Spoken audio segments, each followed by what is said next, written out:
প্রিয় ইসলামেরা, অনেক বক্তার নাপাক জবান দিয়ে শোনা যায় পবিত্র কোরআন কারিমে ভুল রহিয়াছে। নাউজুবিল্লাহ।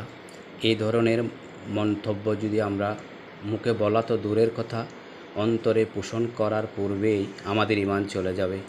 কারণ আল্লাহ সুবহানাহু ওয়া তাআলা হলো অন্তর্যামী।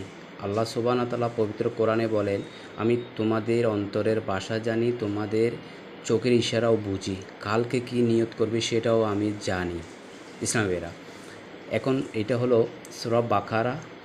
সূরা বাকারায় আল্লাহ সুবহানাহু ওয়া তাআলা বলছেন, দেখেন, জালিকাল কিতাবু লা রাইবা ফিহ, এটি সে কিতাব যাতে কোনো সন্দেহের অবকাশ নেই।